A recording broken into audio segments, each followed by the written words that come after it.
plus l'homme se conscientise, plus il doit prendre le contrôle de sa parole. Car la parole consciente est vibratoire et agit sur l'ego comme une pression. Si la pression n'est pas contrôlée, la parole peut devenir très pénible, autant dans l'expression que dans la réception, car elle devient de plus en plus désengagée des mécanismes conditionnés de l'ego qui la retiennent naturellement. La parole consciente fait partie du pouvoir du double sur l'ego. Et plus ce dernier se conscientise, moins la parole peut être retenue. Son passage doit être contrôlé par l'ego car il sert à créer des chocs dans le monde de l'homme et si le nouvel initié ne prend pas conscience de ceci, la parole deviendra pour lui et ceux qui l'entourent une source de souffrance et d'énergie qui transforme les corps subtils. Pour que la parole passe, se canalise sans contrôle de la part de l'ego, il faut que ce dernier soit suffisamment fusionné pour réaliser que sa parole est parfaitement ajustée.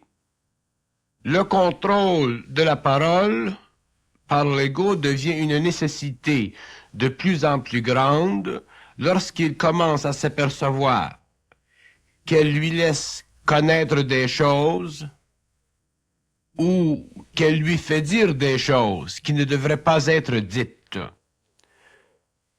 La parole qui n'est pas contrôlée peut facilement créer une atmosphère très tendue entre les hommes, car elle n'est plus colorée ou retenue comme par le passé.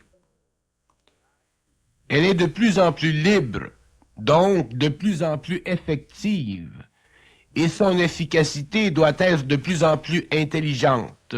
Sinon, son efficacité trouble l'éther entre les hommes et engendre de la souffrance. Le nouvel initié doit apprendre à se servir de sa parole, afin qu'elle ne se serve pas de lui. Et plus il y a d'émotion dans le tempérament de l'homme, plus il est sujet à être utilisé par la parole, car cette dernière n'est plus de lui, mais de l'être cosmique en lui, qui veut la faire passer pour son propre besoin. Mais les besoins de l'homme et de l'être cosmique doivent être unifiés, sinon c'est l'ego qui souffre de la parole conscientisée. La conscientisation de la parole est un phénomène nouveau sur la Terre et l'homme n'a pas encore l'expérience de sa parole. Il est au début de son expérience et il doit en découvrir les aspects. La parole consciente domine l'ego, à travers lequel elle passe, car elle est de moins en moins planétaire, c'est-à-dire qu'elle est de moins en moins régie par l'astral. Mais elle peut tout de même être colorée par l'astral, tant que la conscience n'est pas totalement objective et créative. La pression qu'exercera la parole consciente a un but précis, celui de forcer l'ego à en absorber tous les chocs qu'elle crée, afin que le centre émotif et mental de l'homme devienne de plus en plus réceptif à l'énergie du double. Mais l'homme, lui, doit comprendre que cette pression de la parole agit contre lui, bien qu'elle agisse pour lui, c'est-à-dire pour sa fusion. Elle agit contre lui lorsqu'il ne reconnaît pas la nécessité de ne pas être utilisé par le double. S'il réalise ceci, il ne souffrira pas par sa parole, mais utilisera cette dernière selon les conditions et les nécessités. Alors seulement pourra-t-il bénéficier d'elle en tant qu'instrument ou outil créatif de grande puissance. L'ego inconscient perd énormément d'énergie par la parole, car il jase, donc n'apprend rien qui vaille la peine. L'être conscient, par contre, commence à apprendre des choses qui vaillent la peine, mais il ne réalise pas que l'intérêt de sa parole est encore lié avec son corps de désir, de sorte que sa parole est mi-consciente, mi-inconsciente à la fois. Tant que l'ego n'a pas pris conscience de la pression de la parole, il ne peut comprendre que cette pression fait partie de l'ajustement de son corps émotionnel. S'il y a émotion, la parole augmentera sa pression, car l'émotion tend à augmenter la souffrance contenue dans la parole. Il y a une subtile souffrance dans la parole, consciente, car elle n'est pas encore pure. Et si elle n'est pas pure, il y a de la mémoire dedans, et c'est la mémoire dans la parole qui donne la souffrance à l'ego lorsqu'il la parle. Mais pour être conscient de la souffrance dans la parole, il faut être suffisamment conscient pour voir le pouvoir du double dans la vie de l'homme. Lorsque la souffrance n'est plus dans la parole, l'homme aime parler, mais ne cherche plus à parler. Car la souffrance dans la parole a tué l'émotion dans l'intelligence de l'ego. La pression de la parole force l'ego à canaliser une certaine énergie qui crée un choc lorsqu'elle est reçue, et cette énergie force l'ego qui parle et celui qui entend à supporter objectivement l'énergie afin de neutraliser l'émotion dans l'intelligence qui est la cause principale pour laquelle l'homme n'est pas dans son intelligence créative. L'ego ne peut considérer la pression de la parole comme venant de lui, mais doit considérer qu'elle existe à cause de l'incapacité de son corps émotionnel et mental de la retenir. Si l'ego pouvait contrôler la pression de la parole, cette dernière serait un outil de travail sur le plan matériel et lui servirait à contrôler les événements extérieurs de sa vie. La pression dans la parole consciente est un fait nouveau chez le nouvel initié. Elle engendre sur la terre la présence du double. Elle crée sur le plan matériel une condition nouvelle dans les relations humaines, car l'homme n'est pas habitué à être bombardé par la parole. Alors si l'homme conscient prend connaissance de sa parole et l'autre la reçoit, il devient de plus en plus évident que la parole sert à créer entre les deux égos conscients un lien particulier à cause de son magnétisme. Mais le magnétisme de la parole consciente augmente avec le temps et crée de plus en plus de tensions entre ceux qui parlent consciemment. C'est ici que la pression de la parole devient de plus en plus forte et peut devenir une sorte de souffrance, car l'ego peut se trouver dans une situation où il lui semble qu'il n'est pas capable de se soustraire de cette pression, qui le fait de plus en plus parler et perdre de l'énergie. Ici, le problème est subtil car l'ego doit en arriver à ne pas perdre de l'énergie par la parole et en même temps, il en perd à cause de la pression qu'elle exerce contre lui. C'est ici que le contrôle est important, mais il ne peut accéder à ce contrôle qu'avec le temps, lorsqu'il a appris à ne pas vouloir souffrir de la pression. La pression de la parole crée une tension vibratoire dans l'ego et le force à s'ajuster à l'énergie qui se réfléchit.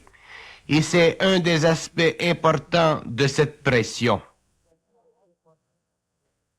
C'est par cette pression que la conscience de l'homme nouveau s'occultifie, c'est-à-dire qu'elle s'élève au-dessus, au-delà de la conscience subjective de l'ego.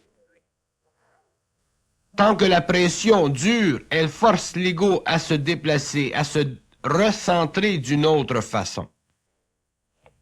Elle le rend conscient de la nécessité de pouvoir supporter son poids sans en souffrir subjectivement. La pression de la parole grandit avec la sensibilité de l'ego et elle devient de plus en plus permanente. Dès que l'ego prend conscience de cette pression, il commence à s'ajuster à elle. Il peut voir comment travaille la parole. Si l'ego n'était pas conscient de la pression, il croirait encore que la parole vient de lui et le double doit détruire cette illusion.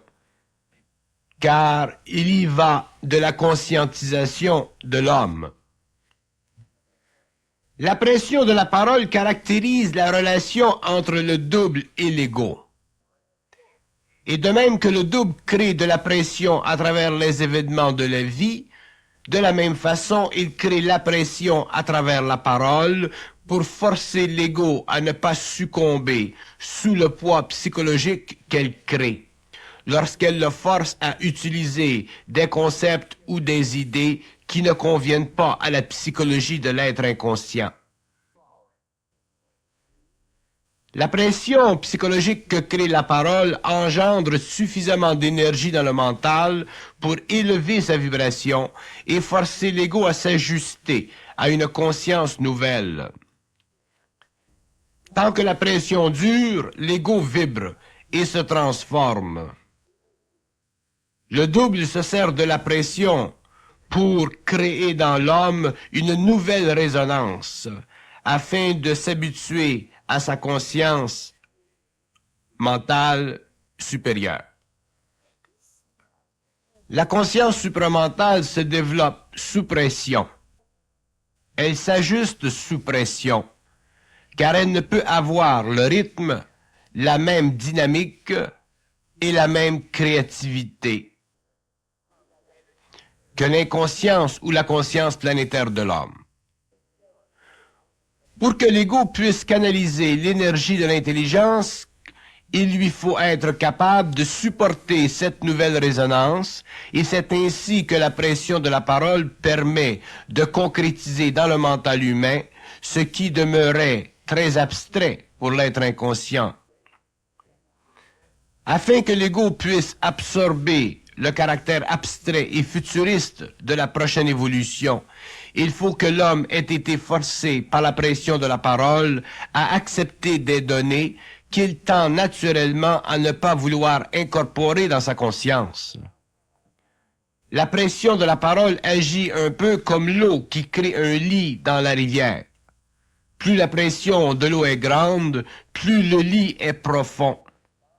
Et c'est la profondeur du lit qui permet de donner à la rivière, à la conscience, sa permanence. L'ego, de par nature, est difficile à changer, car il se cache derrière des voiles, il est fait de voiles, dans sa conscience subjective. Lorsqu'il sent la pression de sa parole ou celle des autres, il est forcé de prendre conscience de quelque chose de neuf, même s'il ne le veut pas, même s'il cherche à la refouler. Et le double maintiendra la pression de la parole tant que l'obstacle ne sera pas éliminé de la conscience égoïque. La pression de la parole détermine la résistance de l'ego au voile de sa conscience, car elle le force à voir autrement, et s'il ne peut voir autrement, la pression reviendra, retournera d'une façon ou d'une autre pour le traverser et le faire vibrer à la résonance qu'elle veut établir en lui. L'ego est tellement dense qu'il ne peut s'apercevoir de sa résistance à la parole. Il ne peut s'apercevoir de sa résistance à l'énergie du double. Et cette résistance, si elle est trop grande, empêchera l'ego de se conscientiser, car elle empêchera que s'imprime en lui l'énergie créative issue de la parole consciente en état de pression. Parler de pression de la parole est une façon nouvelle d'expliquer le pouvoir du double à travers l'ego. Tant que l'ego demeure fixé sur sa mémoire, il se nourrit d'émotions et de pensées subjectives. Donc, il ne peut se conscientiser. Dès qu'il sort de sa mémoire, il est forcé de vivre, de sentir la pression de la parole, qui charrie de plus en plus de matériel dans sa direction, afin de le forcer à pouvoir accepter ce qu'il ne veut pas inconsciemment. La pression de la parole fait partie de l'envoûtement vibratoire du double, c'est-à-dire du pouvoir du double sur la conscience de l'ego non ajusté. Cette situation dure tant que l'ego n'a pas appris que le rapport entre lui et le double est un jeu d'esprit destiné à rendre l'ego parfaitement transparent à son énergie. L'ego naïf croit que la parole consciente est une parole rigoureusement exacte dans la vérité. Ceci est une très grande illusion de l'ego, qui devra être dépassée au cours de la nouvelle évolution. La parole est un champ de force créatif qui prend, ou plutôt permet au double, d'ajuster l'ego à sa présence créative dans l'homme. La pression de la parole sert à rendre l'ego conscient de ceci, afin qu'il apprenne à ne pas prendre la parole à 100%, mais à la prendre comme une énergie créative qui poursuit son but pour le bénéfice de l'ego, lorsque ce dernier est suffisamment conscient pour ne pas être égocentrique vis-à-vis la parole. La pression de la parole est caractéristique du travail que fait le double contre l'ego, contre son égocentricité. L'égocentricité de l'homme l'empêche de pénétrer à l'intérieur de lui-même, car elle voile la démarche du double. Et cette démarche ne peut être conforme au désir de l'ego, puisque ce désir ne convient pas toujours au plan de vie créé par le double. C'est le double dans l'homme qui est l'ultime source de son intelligence. C'est lui qui a toujours raison. C'est à l'ego de le réaliser, sinon il ne peut être conscient, supramental et créateur dans sa vie matérielle. La pression de la parole ne convient pas à l'ego, car l'ego n'est pas sûr de lui-même. Et comme il n'est pas sûr de lui-même, la pression l'aide à développer cette sécurité, cette certitude qui relève de sa capacité d'enregistrer, sans vibrer subjectivement, l'énergie du double. Tant que la parole n'est pas ajustée dans l'homme, sa conscience n'est pas sécure, donc il ne peut bénéficier à 100% de sa conscience créative, car il y aura toujours un peu de subjectivité. La pression change tellement le rapport entre le double et l'ego, que ce dernier n'a pas de choix que de développer avec le temps cette sécurité mentale et émotive qui fera partie de son bien-être psychologique. Le bien-être psychologique de l'homme dépend toujours du calme qui existe dans son esprit. Mais ce calme doit être créé sous pression, car l'ego vibre constamment, et tant qu'il ne peut être neutre sous le poids de la parole, de la pression, il ne peut connaître le calme réel du nouvel initié. La pression est un phénomène occulte, dans ce sens que l'ego qui connaît cette pression prend conscience de la réalité à travers la conscience matérielle de l'être, rendue dans la matière pour son perfectionnement. Et tant que l'être n'est pas suffisamment conscient, il ne peut réaliser jusqu'à quel point l'éther est près de la matière. Il ne peut réaliser que tout le réseau énergétique de sa réalité devient de plus en plus contrôlé par le double. C'est pourquoi la pression de la parole dans l'ego engendre une sorte de souffrance qui représente le rapprochement vibratoire du double avec lui. L'être conscient prend possession de lui-même, c'est-à-dire prend possession de ses facultés créatives, lorsqu'il a été habitué, ajusté à la pression de la parole qui conduit, qui pousse à travers l'ego l'énergie dont il a de besoin pour sentir vibratoirement la présence intelligente du double. L'ego, idéalement parlant, ne doit pas être présent, c'est-à-dire réflectif, lorsque le double agit à travers lui. La pression de la parole prépare ce terrain, afin que l'ego puisse un jour, dans un avenir rapproché, utiliser son énergie créative pour son bénéfice personnel et le bénéfice de l'évolution de la race.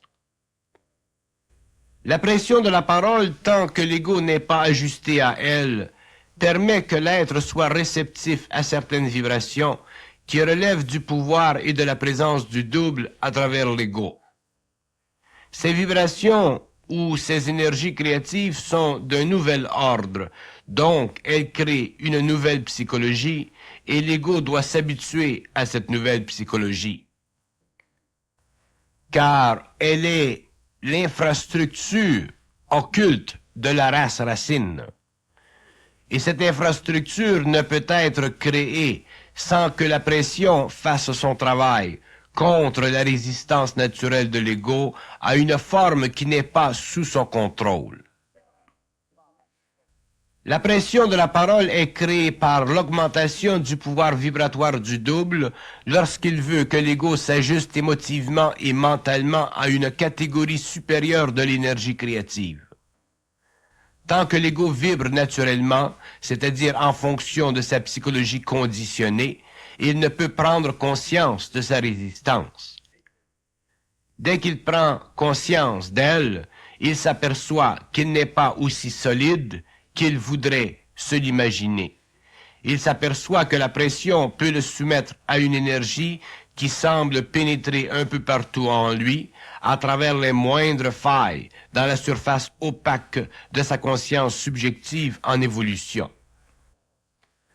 La pression, si elle est grande, peut troubler l'ego, car elle crée en lui le doute et il doit être capable de la supporter et ne pas douter de lui-même.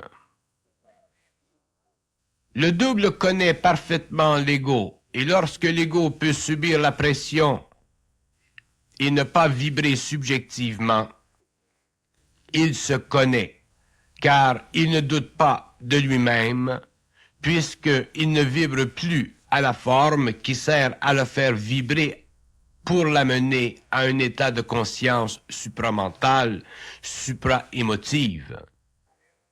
Cette supraconscience est plus grande que la conscience, car elle est plus parfaite, elle est plus ajustée à une réalité qui n'est plus du domaine de l'ego, mais du domaine du double à travers lui. La pression de la parole confond l'ego, car elle le pousse contre le mur de sa propre crédibilité. Elle le pousse au-delà de lui-même pour l'amener à se réaliser non plus en fonction de la forme de la parole, mais en fonction du jeu de l'esprit à travers la parole, jeu qui contient tous les aspects de l'avenir du plan de vie créatif de l'ego. C'est le jeu de l'esprit à travers l'ego qui crée la pression dans la parole, car derrière la pression, il y a toujours une intention voilée du double que l'ego doit voir clairement. C'est ça l'intelligence pure, c'est ça l'intelligence créative qui déplace sur le plan matériel les obstacles psychologiques de l'ego pour les remplacer par une voie simple et sans frontières. L'ego n'est pas habitué à vibrer de l'intelligence créative. Il est habitué et conditionné à penser subjectivement, et sa subjectivité est tellement grande que seule une pression hardie de la part du double, tant sur le plan de la parole que sur le plan de l'événement, peut l'ouvrir à une réalité plus grande et plus vaste que celle à laquelle il fut habitué à vivre et conditionné à expérimenter.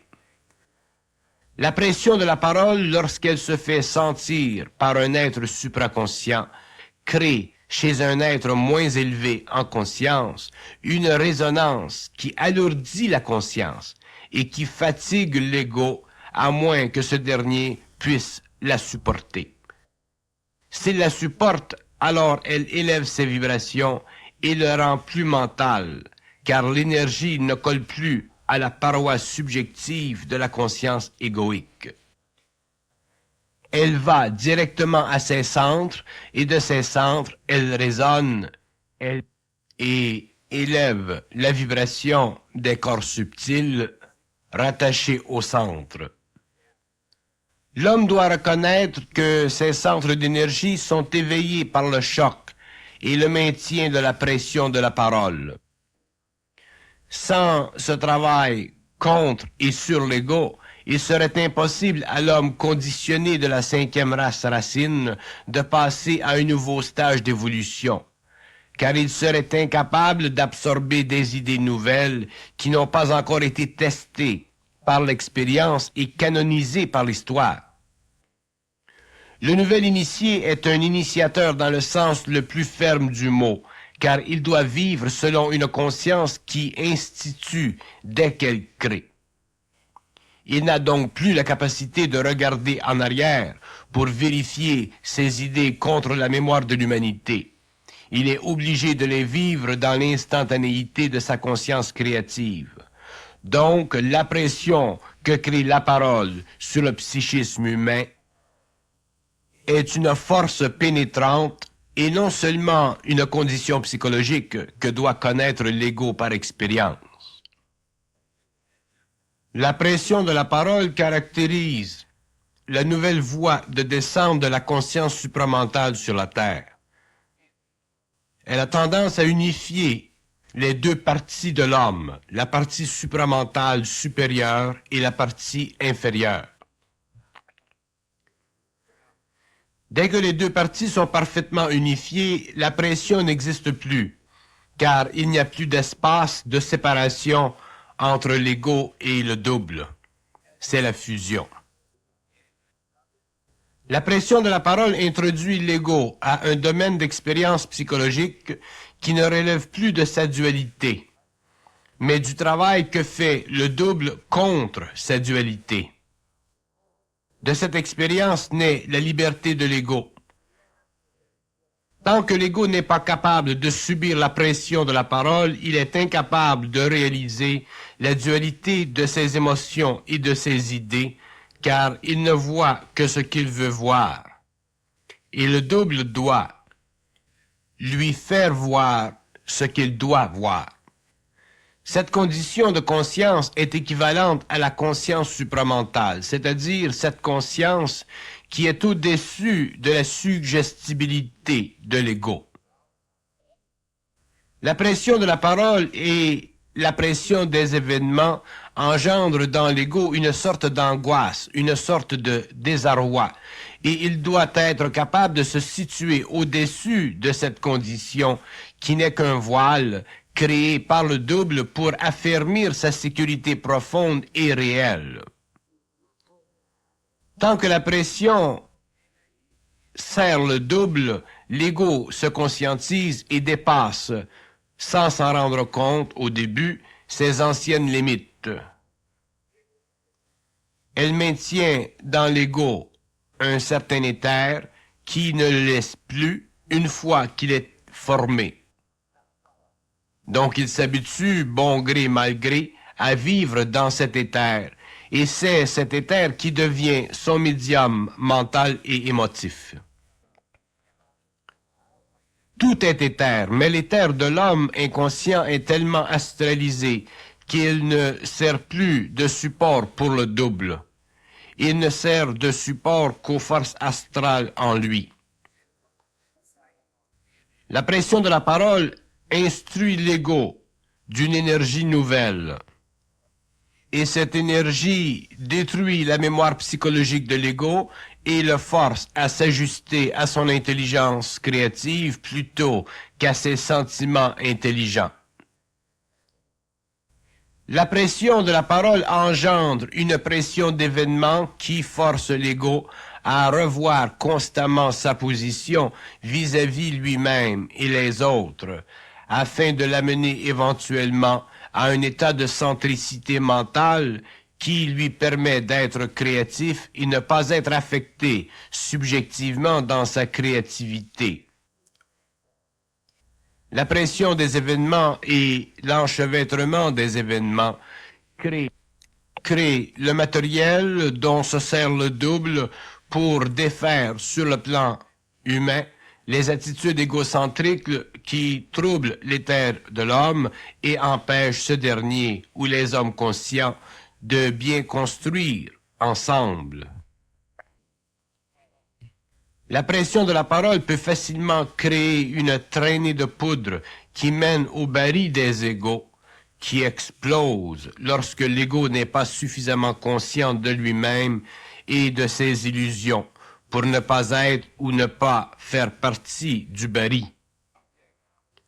La pression de la parole crée dans l'ego une sorte de qui-vive qu'il doit reconnaître afin de ne pas se laisser prendre dans le jeu de ses illusions. La parole consciente n'est pas encore parfaite, donc elle est encore un outil pour le double, et c'est toujours l'ego qui en souffre, car c'est lui qui doit apprendre à développer une objectivité de conscience vis-à-vis les événements créés par la parole ou les mots qu'elle crée. La pression de la parole est un phénomène tellement nouveau sur le plan matériel qu'une très fine couche de l'humanité en comprendra suffisamment les mécanismes pour ne pas en souffrir au-delà d'une condition normale.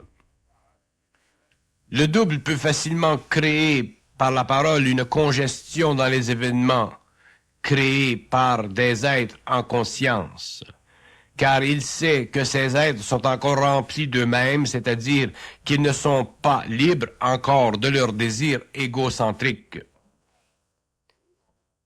L'agencement de la parole et de la pression constitue un des grands outils de la conscience supramentale, et encore beaucoup de temps sera nécessaire avant que les êtres conscients ne soient plus impliqués ni dans la pression, ni dans la parole qui la crée. La pression psychologique créée par la parole élève la résistance mentale de l'ego et le rend imperméable à l'influence que peut créer en lui des paroles ou des actions extérieures à lui-même à cause de son émotivité et de son astralité.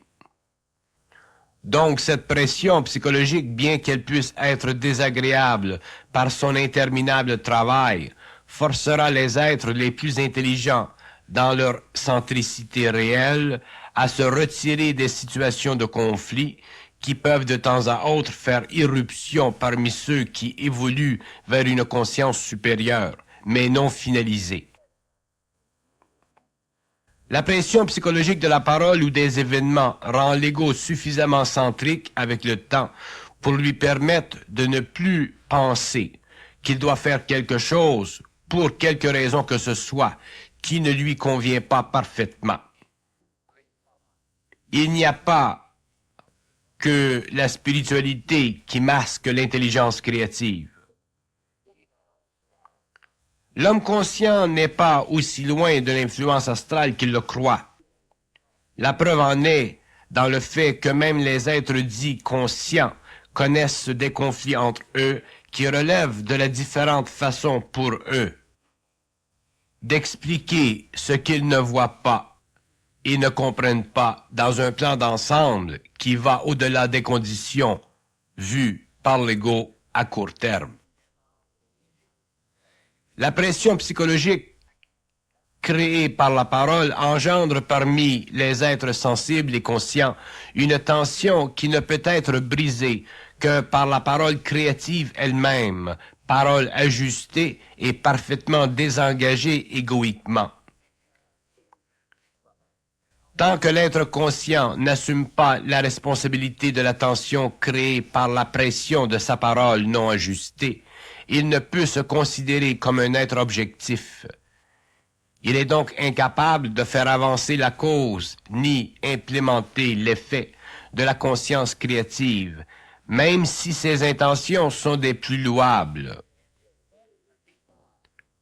La pression de la parole que crée le double lui permet d'introduire l'ego à une conscience vibrante, mais non vibratoire.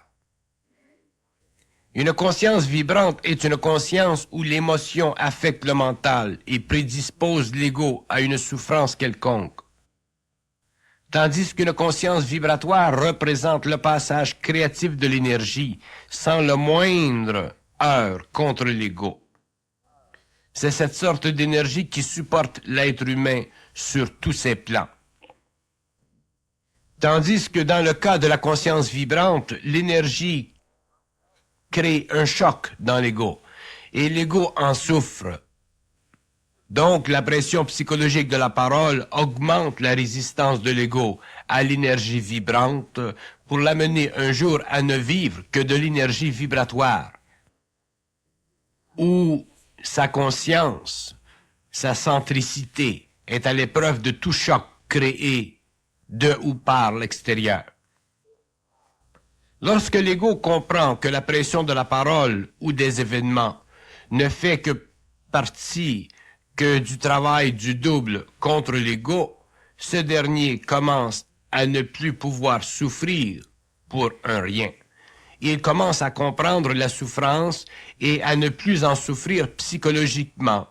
Donc, à partir de ce moment, il prend conscience de la relation entre la parole et l'événement et ne se prend plus au sérieux, ni dans un cas, ni dans l'autre. Mais si cette pression n'avait pas été créée, il n'aurait pas vu ni compris les mécanismes en lui qui le poussent à réfléchir sur ce qui ne vaut pas la peine d'être pensé ou réfléchi. La pression que crée la parole rend l'ego conscient pour la première fois qu'il n'est pas habitué à dépasser la confusion créée par son esprit.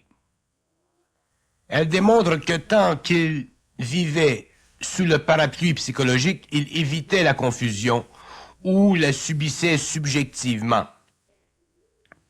Maintenant, il ne la subit plus et ne peut l'éviter, mais il doit apprendre à s'en sortir en n'étant pas prisonnier d'elle à cause de ses émotions. Ce sont les émotions qui donnent à l'énergie la qualité de confusion. Enlever l'émotion de l'énergie et la confusion n'existe plus. Seulement un mouvement complexe et subtil et très intelligent de la part du double. Mouvement qui sert à rendre l'ego intelligent et sans émotion dans l'intelligence. Donc, la pression de la parole et des événements qu'elle engendre prend l'ego par surprise, tellement par surprise, qu'il en perd le souffle, le nord. Et tant que l'ego peut être surpris, il manque de conscience supérieure, c'est-à-dire qu'il y a encore de l'émotivité dans son intelligence. Et la surprise crée facilement la confusion, car on ne la voit pas venir. Et il ne s'agit pas de la voir venir. L'homme ne peut pas tout voir venir dans la vie. Il doit pouvoir absorber le choc, la confusion que crée la surprise, et ce qui l'amène à ceci, c'est la pression de la parole et des événements qu'elle crée, et le raccord qu'elle force l'ego à court ou à long terme à faire entre son intelligence et ses émotions. La pression de la parole et ses événements permet à l'être conscient de comprendre pourquoi l'homme se crée une fausse sécurité. Et c'est parce que sa sécurité est toujours fondée sur un ordre égoïque et non un ordre vibratoire. L'ordre vibratoire n'est pas facile à vivre car il y a trop d'énergie dans cet ordre pour l'égocentrisme. Et le trop-plein d'énergie créative lui brouille l'esprit, car il ne voit et ne comprend pas le jeu de l'esprit. Il y a des gens inconscients qui, au lieu de vivre leur vie de façon excitante et avantageuse de leur point de vue, voudront la vivre de façon à ne pas prendre trop de risques afin d'être le plus sécure possible. Ces genres de vie, de petite vie, retardent leur évolution, tant sur le plan temporel que sur le plan de l'esprit. L'être conscient apprend à vivre de plus en plus, non pas parce qu'il n'a peut-être pas vécu auparavant, mais parce que l'intelligence créative le pousse à vivre, à ouvrir les barrières de la vie, afin de la rendre telle qu'elle doit être rendue en conscience. La pression de la parole et des événements ajuste l'ego à l'énergie interne dont il aura de besoin demain pour vivre pleinement, et non pas seulement en surface, c'est-à-dire à partir d'un ego assujetti à un tempérament conditionné par son passé, par sa petite vie passée. La capacité d'absorber la pression de la parole et des événements est la marque d'évolution du nouvel initié. Elle est la mesure du pouvoir de l'ego contre l'abrutissement que crée en lui l'émotion.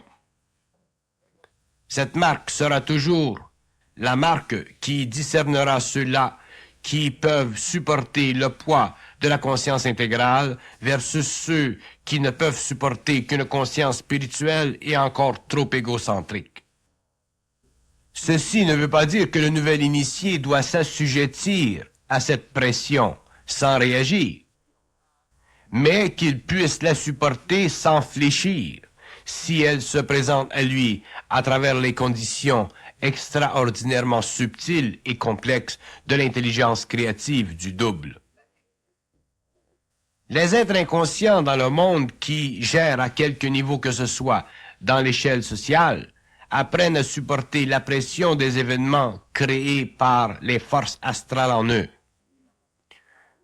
Le nouvel initié, lui, apprendra à supporter la pression des événements créés par la parole, à travers la canalisation égoïque du double. Il est impossible de gérer dans le monde matériel. Il est impossible d'être dans une situation de contrôle si l'être n'est pas conscient de ceci, car le pouvoir créatif du double engendre de telles forces sur la terre que seul un ego rempart, renforcé par l'expérience et la conscience de l'objectivité de sa relation avec la parole pression ou l'événement pression, peut supporter le poids créatif de sa conscience intégrale.